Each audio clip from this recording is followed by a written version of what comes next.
struggling to make yourself heard. Maybe you speak too fast, your voice breaks, or there's a lack of clarity, or you're constantly having to repeat yourself. You're not alone. Many of my clients say things like, people find it hard to hear me.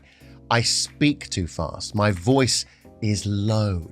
No one seems to listen. I feel like my voice gets stuck in my throat. If any of this sounds familiar, stick around, because today I'm going to show you exactly why this happens, and more importantly, how to fix it. So does this sound familiar? One-to-one, you're fine, but the moment you're in front of a group, on stage, leading your team, or presenting to shareholders, something shifts. Your heart pounds, your breath shortens, your throat tightens, you feel exposed. Suddenly, you're hyper aware of how you sound, convinced that every hesitation, every stumble is being judged. Your mind races. Do I sound too weak, too fast, too monotone? Then it happens. You rush your words, your voice wavers, or worse, you freeze. And just like that, in the moment, the opportunity is gone. So here's the truth. It's not just your voice that's the problem. It's how you're managing under pressure. When you know how to control your voice, you feel more confident. When you're no longer second guessing how you sound, you speak more freely, share your ideas more effectively, and people actually listen. The way you use your voice directly impacts how you feel under pressure. When anxiety kicks in, your body tenses, your breath becomes shallow, and your voice follows suit, rushed, strained, or unclear. However, when you enhance the dynamics, articulation, and the pace of your voice, you not only enhance your vocal quality, but also gain control over your nervous system. That's why I always start with the voice first. Once that's solid, we can work on everything else, because when your voice feels strong and steady, so do you. So here's number one, dynamics, the power of contrast. So think of your voice like a great film score. A movie soundtrack isn't just loud or soft. It moves between moments of tension and release, using contrast to guide the audience emotions. Your voice works the same. If you stay at one volume, people tune out. But when you use your vocal dynamics, shifting between intensity, softness, and emphasis, you can command attention. In public speaking, dynamics are your most underutilized tool for influence. They create anticipation, highlight key points, and make your message stick. So without them, even though the most insightful speech can sound flat. So how do you build this into your voice? Let's try an exercise that helps you break out of monotony and develop a dynamic and engaging presence. Okay, so this is a really simple exercise, and it's only one of 20 odd exercises that I do with my clients on dynamics. But what we need to do is we need to create resonance. We need to create energy into the chest area here, the chest resonance. And that's going to give you the capability to be able to project your voice in different levels of volume. So dynamics are light and shade of volume. So we're going to start doing this, and we need to create that energy to get that dynamic that we want. So if we want to speak really quietly, we can do that here.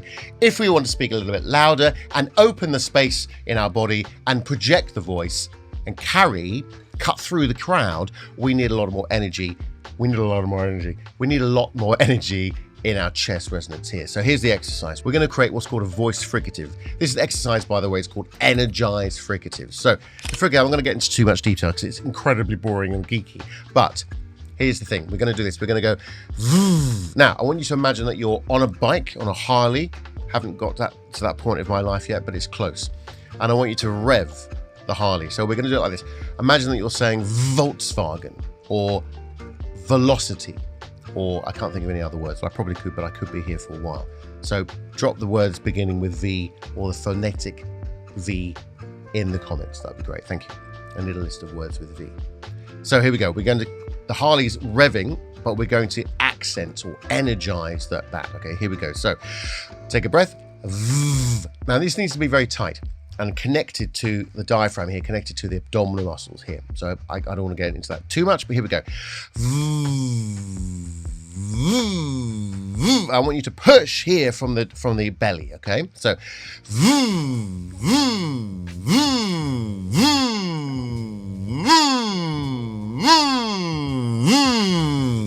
now do this once a day for 30 seconds a day. When you're in the car, maybe don't look at anybody if you're in a traffic jam.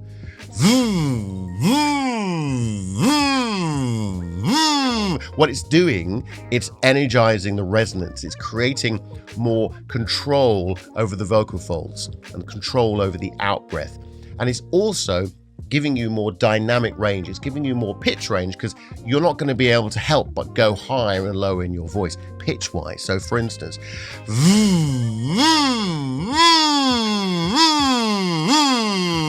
going down,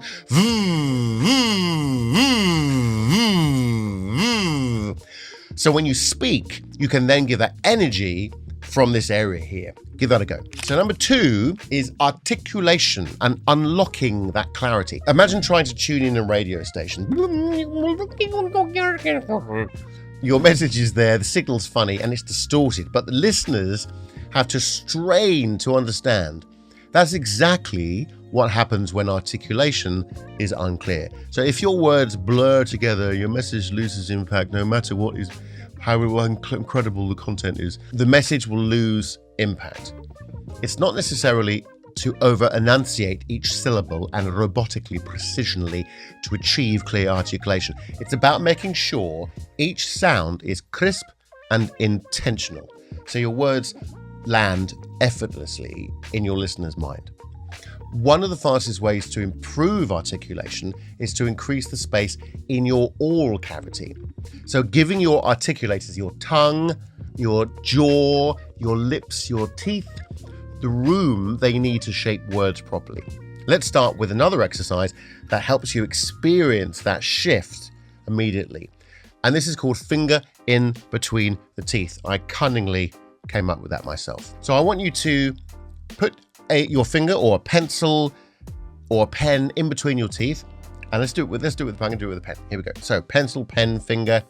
You might hurt your finger, so try and maybe do it with the pen. So pen in between your teeth like this, and I want you to speak. So we're going to maybe think of an intro. So the intro is, "Hi, my name is Jimmy Cannon." Okay, here we go. Doesn't have to be, probably best to use your name. Okay, so here we go. So, "Hi, my name is Jimmy Cannon."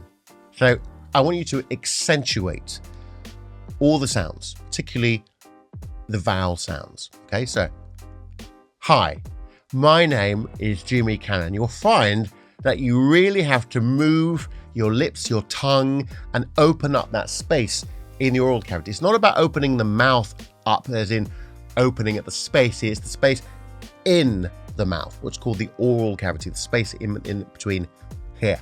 Okay? So by dropping the tongue, moving the tongue around, really accentuating the consonants and the vowel sounds. By doing this, you really have to make it clear, you have to really work hard on that. So, "Hi, my name is Jimmy Cannon." One more time. "Hi, my name is Jimmy Cannon, and I help people speak more confidently and get their message across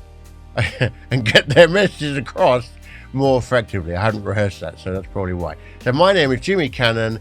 I'm a public speaking coach, and I help people speak with more confidence and get their message across more effectively. "Hi, my name is Jimmy Cannon, and I'm a public speaking coach, and I help people speak more confidently and get their message across more effectively." Give that a go. So exercise number 3 is pace, the art of pausing for power. Do you see what I've done there? Great speakers don't just know what to say, they know when to stop talking. Most people rush when they're nervous, filling every gap with sound, afraid of silence. But a well-placed pause is more powerful than any word you can say. It gives your audience a moment to absorb your message, makes your speech more intentional, and most importantly, gives you control over your delivery. So one of the best ways to naturally slow down and create powerful pauses is through breath control. So if you can regulate your breathing, your speech follows. Nasal breathing in particular helps you slow your pace without even thinking about it. Let's try an exercise that will instantly help you control your speed, create impact, and stop racing through the words. Now, there's a couple of parts to this. If you're still watching, well done. You're going to continue learning something, and I appreciate watching. Please subscribe, like, comment to the video, and in the comments are links also to a couple of my programs, including my group program and some free stuff and etc. So have a look at the links, and it'd be great to have a chat with you. Great to meet you. Now, number one is the grounding breath, setting the tone with authority. Now, before you introduce yourself, take a deep, deliberate breath in through your nose, longer than usual. Hold it for an extra second before speaking. Why? The small pause anchors you in the moment, reinforcing a sense of control and authority. It gives your mind a chance to organize your thoughts, ensuring your introduction is clear and composed. Physiologically, it also triggers the release of endorphins, helping to calm your nervous system and slow your heart rate. So now, introduce yourself, feeling the difference in presence compared to rushing in. Number two is sustained breath for flow and command. So next, focus on using a single steady breath to deliver your first phrase. Instead of chopping your introduction into short, nervous bursts, let your voice ride on one controlled exhalation. Why, you may ask? Well, this technique eliminates hesitancy and makes you deliver with intention. It ensures vocal consistency, preventing a shaky or breathless start. It projects a sense of confidence, helping listeners immediately trust in what you're saying. Try this. Inhale deeply through your nose, then speak your first sentence on one smooth breath. Before delivering your final sentence, take another deep inhale through your nose to reset and maintain control. Number three, strategic pauses for emphasis and authority. Now, let's refine the way you pause for impact. In your final phrase, identify a key word that carries weight.